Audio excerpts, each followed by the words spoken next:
Good afternoon and welcome to Lunch Break with the Rabbi. Today is the fourth day of Chol HaMoed, which means the intermediate days of Sukkot.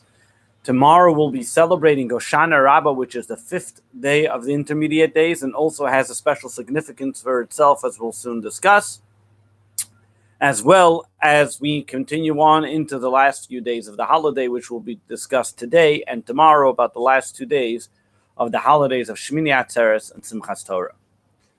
The holiday of Sukkot began on Shabbos, last Saturday, continued on to Sunday, which were the 2 days of the holiday, and then continued to the 4 days of the intermediate days of the holiday, which is now the Chol HaMoed.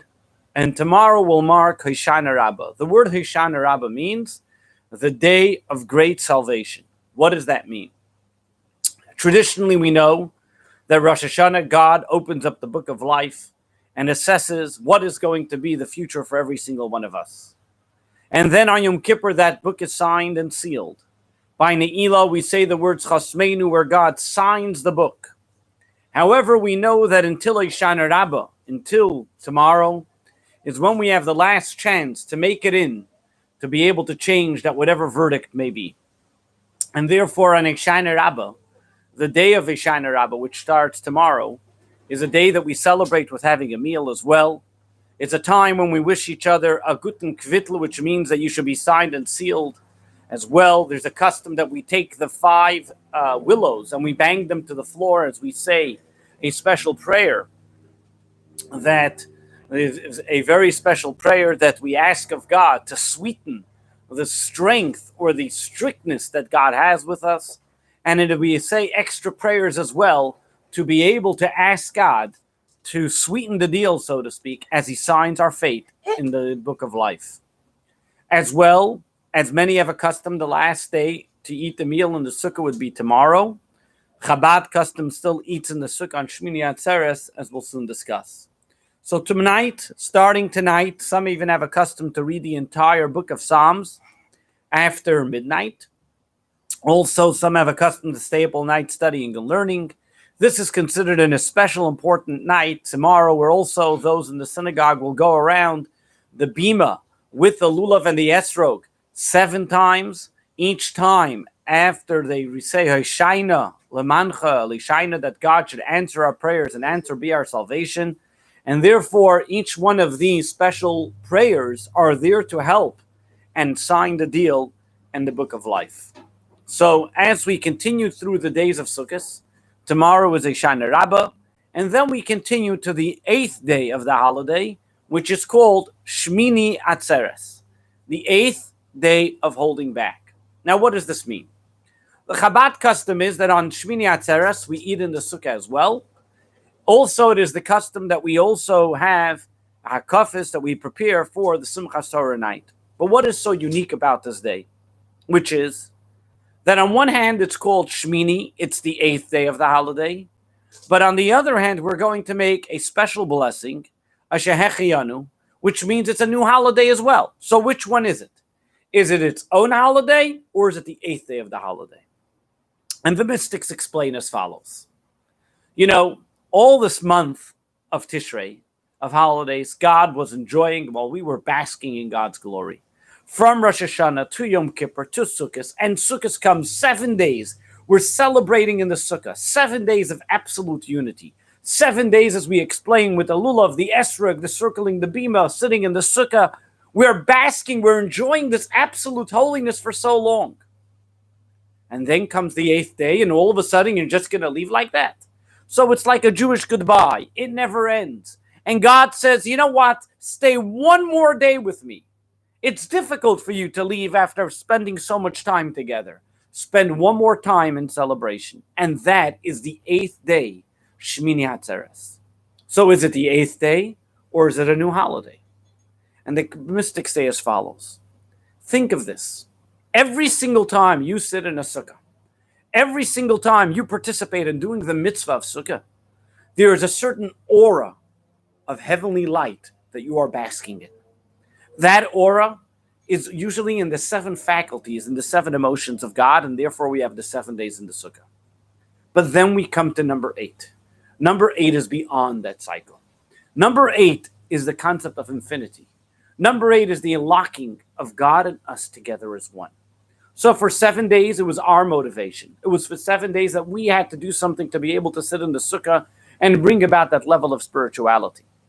But all of a sudden, it comes the 8th day of Sukkot, or the Shmini Atzeres, and therefore it takes on a quality of its own, a new holiday.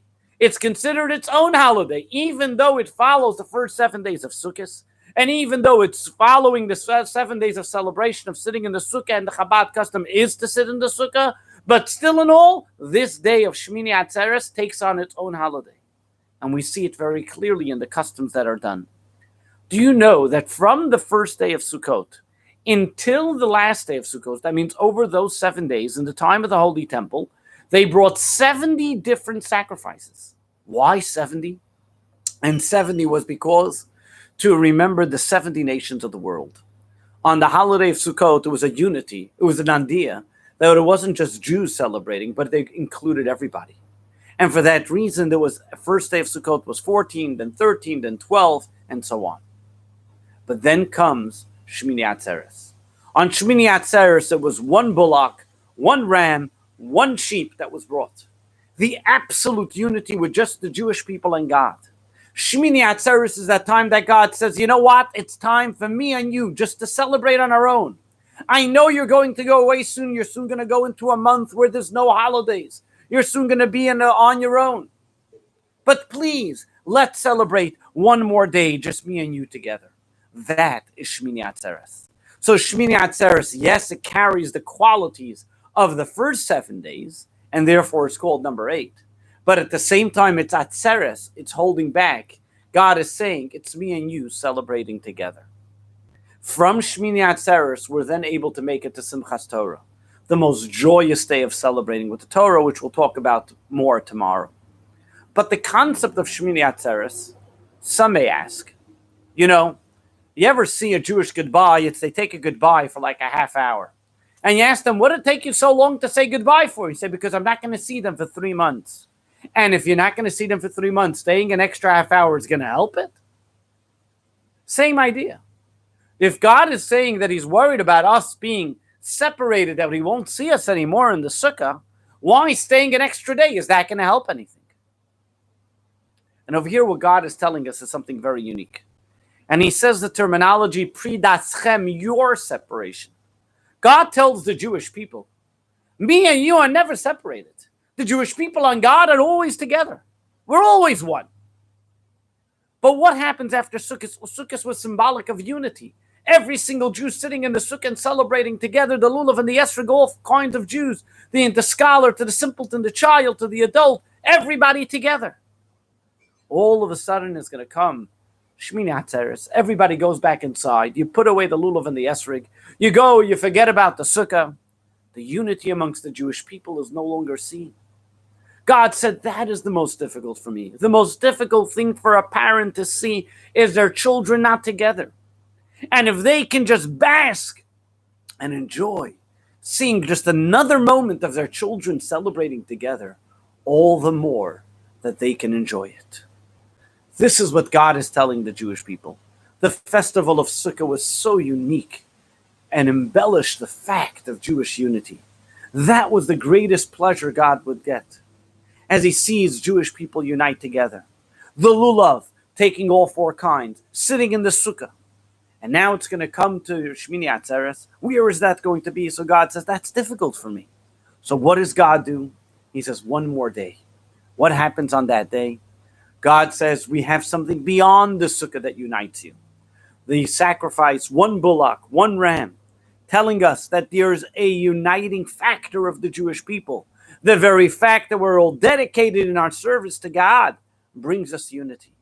Therefore, we have Shmini Atzeres, celebrating this unity, adding on to the holiness that we have enjoyed for the first 7 days, celebrating the unique quality of this holiness. Not only is the holiness limited to the 7 emotions, but now as we merge into Shmini Atzeres, we have a unity, a relationship with God, which is one united entity. So, my friends, as we get ready for these holy days of Shmini Atzeres and Simchas Torah, tonight is a Shana Rabbah. A Shana Rabbah is that time where God is our last ditch, that we can put in what it may be, that all of us be signed and sealed in the book of life. Call up your friends and wish them a happy, sweet year. Make sure to say an extra prayer tonight, tomorrow, in wishing yourselves and your family and friends a happy and healthy, sweet year on this Shana Rabbah. As we say in the special Psalm 27, Acha sho'alti, which we can finish tomorrow saying, well, I have asked of God one thing, that we can just bask in the glory of God. May we all together have that time to get rid of all illness and all issues, that we should be able to bask in the glory of God. Celebrate these holidays as one. Happy family, healthy and well. Wishing you the very best until I see you tomorrow. And we'll talk about the special holiday of Simchas Torah. God bless you and have a wonderful day. Good Moed and a good Yom Tov.